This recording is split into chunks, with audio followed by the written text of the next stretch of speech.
All right, let me set the scene here. The Economist just dropped an amazing article titled Why Elite MBA Graduates Are Struggling to Find Jobs. Imagine you spent years of your time, you know, studying at Yale, at Harvard, and getting these MBAs only to find yourself competing for the same jobs as someone who taught themselves on YouTube. At the same time, you got Peter Thiel, Silicon Valley's ultimate contrarian, roaming around telling anyone who will listen, MBA are a scam. And then you got Indra Nooyi, the iconic CEO who transformed PepsiCo, proudly waving the MBA flag and saying, good business demands tough decisions based on rigorous analysis.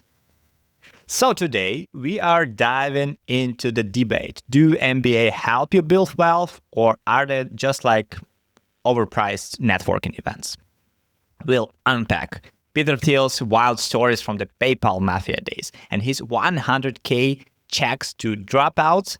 Then we pivot to Indra Nooyi's rise from Yale MBA to transforming Pepsi into 65 billion empire. And by the end, you'll know which path will work for you. Or if you should skip both and just buy Bitcoin.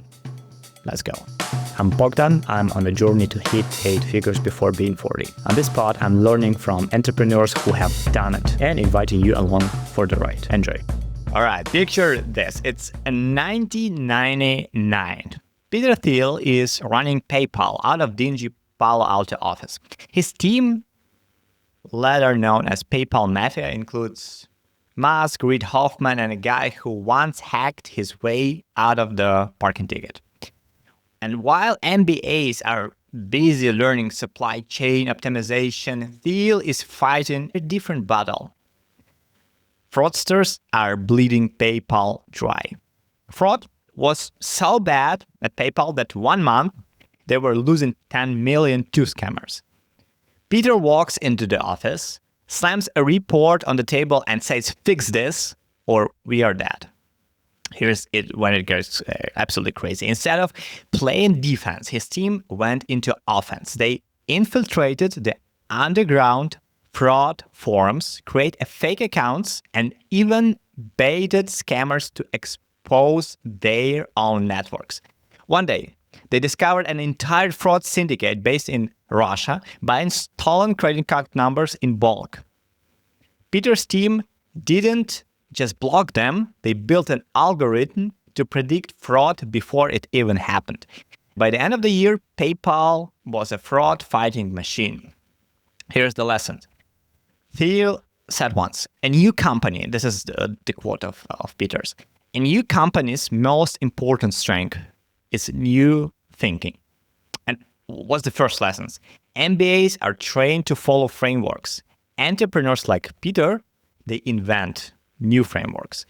If you want to hit 8 figures as Peter did, don't just solve problems, redefine them. Now, let's talk about one of Peter Thiel's most polarizing moves. It's 2011. He launched the Thiel Fellowship, a program where he paid teenagers $100,000 to drop out of college.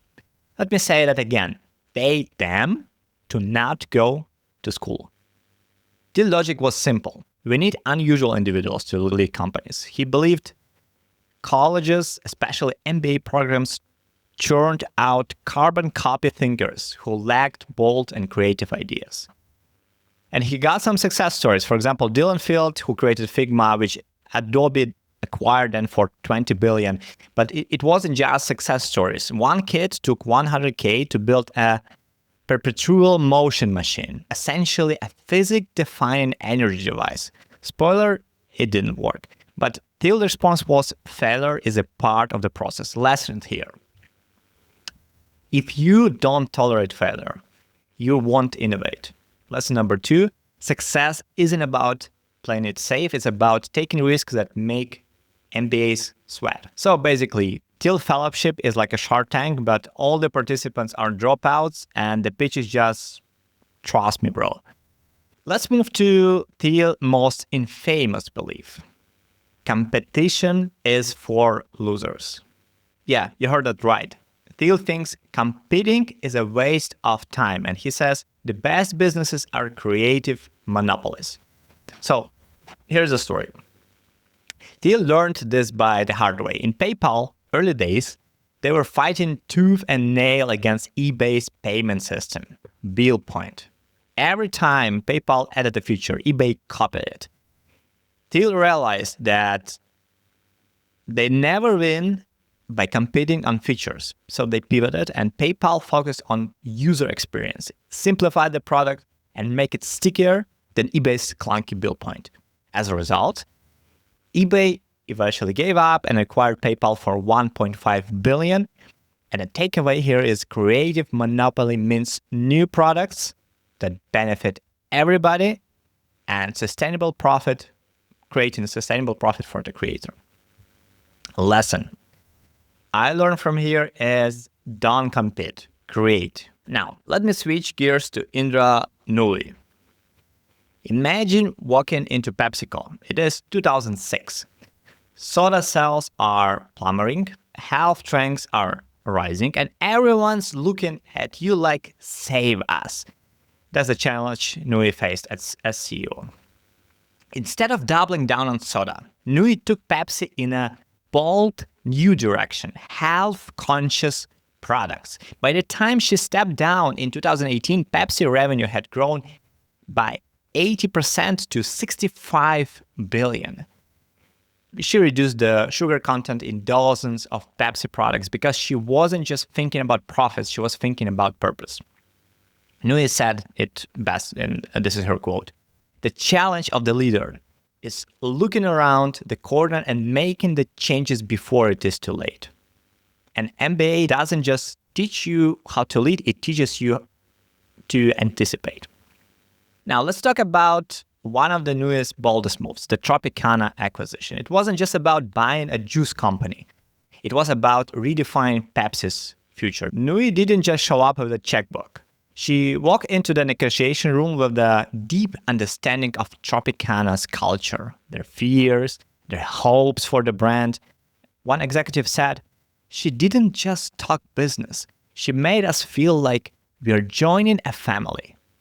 So the deal was $3.3 billion, and it paved the way for Pepsi health-conscious rebrand.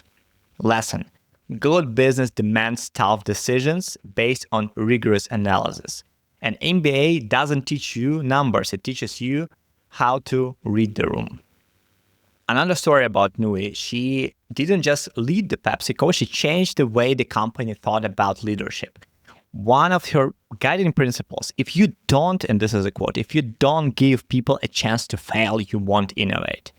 Under her leadership, PepsiCo launched sustainability initiatives, invested in women leaders, and became one of the most admired companies in the world. When she stepped down, thousands of employees wrote her personal thank you notes. Think about that. When's the last time anyone thanked their boss? Lesson: purpose drives profit. Nooyi shows that an MBA isn't just a degree, it's a tool for creating lasting impact. So, there you have it. Peter Thiel's contains chaos versus Indra Nooyi's MBA-driven strategy. The truth: there's no one-size-fits-all answer. The real question is, what kind of leader do you want to be? Let me know your take. Are you on Team Thiel or are you on Team Nooyi? And don't forget to subscribe for more wild stories and lessons next